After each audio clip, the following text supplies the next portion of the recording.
Good morning and welcome back to A Chapter a Day. I can actually say morning today because it is just about a little after 11 a.m. And as you can see clearly in the back of me, it's just natural light. So it's a beautiful Sabbath day. Happy Sabbath for those of you who know and keep the seventh day Sabbath. That's today. So I will be reading to you today from Genesis chapter 13, but I always like to recap the previous chapters. So for Genesis chapter 12, let's see what took place. So we know Abram is a descendant of Noah because he came through Noah's sons, and now that God has called him out of his land and out of his father's house, and he is promising him blessings, and he's now supposed to go forth into the land of Canaan. So we see Abram has already started his journey with his wife, and I believe also his nephew, which is his brother's son, Lot. And Abram sort of made a deal with Sarai, her name is still Sarai, that she should not disclose to Pharaoh and the people in Egypt that she was his wife. Instead, she was to go along with him that she was just his sister. Now that was just not totally wrong. It was just half truth, which is just still a lie. She was more his wife than his sister, but she was also his half sister, being his father's daughter, but they did not share the same mother. So he told half a lie, and because of that, Pharaoh took her in and rewarded Abraham with all kinds of cattle and different types of riches.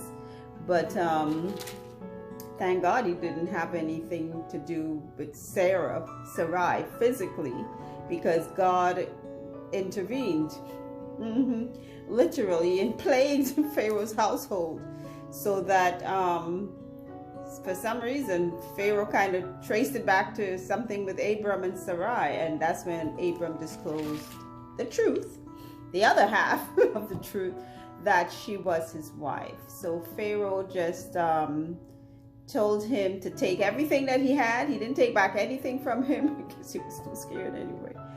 And what they say, when you put the fear of God into someone, it's true.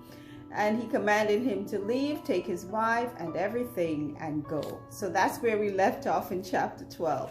So let's see what is taking place now in chapter 13 of Genesis. And Abram went up out of Egypt, he and his wife and all that he had, and Lot with him, into the south. And Abram was very rich in cattle, in silver, and in gold. And he went on his journeys from the south even to Bethel, unto the place where his tent had been at the beginning, between Bethel and Hai, unto the place of the altar which he had made there at the first. And there Abram called on the name of the Lord. And Lot also, which went with Abram, had flocks and herds and tents. And the land was not able to bear them, that they might dwell together, for their substance was great, so that they could not dwell together. And there was a strife between the herdmen of Abram's cattle and the herdmen of Lot's cattle.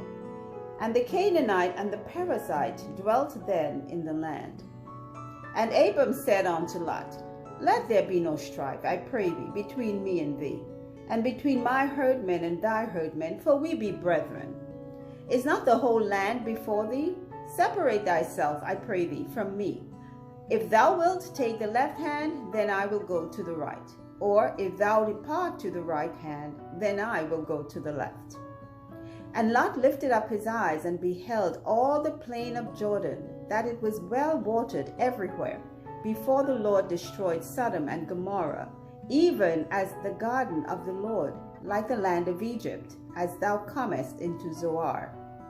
Then Lot chose him all the plain of Jordan, and Lot journeyed east, and they separated themselves the one from the other. Abram dwelled in the land of Canaan, and Lot dwelled in the cities of the plain, and pitched his tent toward Sodom. But the men of Sodom were wicked and sinners before the Lord exceedingly. And the Lord said unto Abram, after that Lot was separated from him, lift up now thine eyes, and look from the place where thou art northward, and southward, and eastward, and westward. For all the land which thou seest, to thee will I give it, and to thy seed forever. And I will make thy seed as the dust of the earth, so that if a man can number the dust of the earth, then shall thy seed also be numbered. Arise, walk through the land in the length of it, and in the breadth of it, for I will give it unto thee. Then Abram removed his tent, and came and dwelt in the plain of Mamre, which is in Hebron, and dwelt there an altar, and built there, an altar unto the Lord. That's the end of chapter 13. Short chapter, but full of information. And then we will be moving on to see what takes place next on our next day of reading. I am so glad I've been able to catch up. Today's January 13th, chapter 13. Yay! So I'm on track. So again, comments, questions, anything that you find of interest to you or wonder, whatever it might be, I will be happy rather to address it. So again, until our next reading, take care. Bye.